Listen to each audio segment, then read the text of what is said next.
அஸ்ஸலாமு அலைக்கும். இன்றைக்கி நம்ம பார்க்க போகிறது பொங்கல் எப்படி செய்யலான்னு. பொங்கலுக்கு ஒரு கிளாஸ் பச்சரிசி எடுத்துக்காங்க. இது வந்து நாங்கள் 3 பேர் சாப்பிட்ற அளவு நான் செய்கிறேன். ஒரு கிளாஸ் பச்சரிசி, அரை கிளாஸ் வந்து பச்சை பருப்பு போட்டுக்கோங்க. அதுக்கு தண்ணி அளவு வந்து 4 கிளாஸ் ஊற்றிக்கோங்க. 4 கிளாஸ் ஊற்றி குக்கரில் விசில் வச்சுருங்க. ஃபஸ்ட்டு விசில் வந்து ஃபுல் ஃப்ளேமில் வச்சுருங்க. அடுத்து 3 விசில் வந்து லோ ஃப்ளேமில் வச்சுருங்க.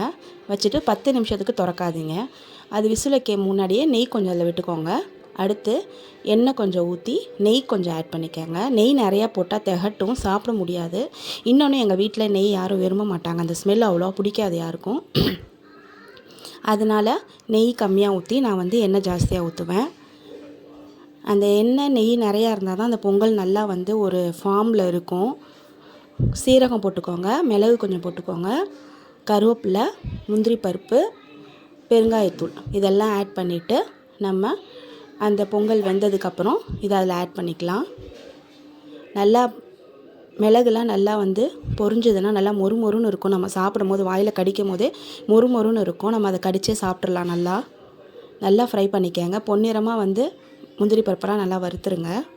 வறுத்துட்டு குக்கர் விசில் முடிஞ்சதும் 10 நிமிஷம் கழித்து திறந்து நம்ம இந்த தாளிப்பை அதில் கொட்டிடலாம்.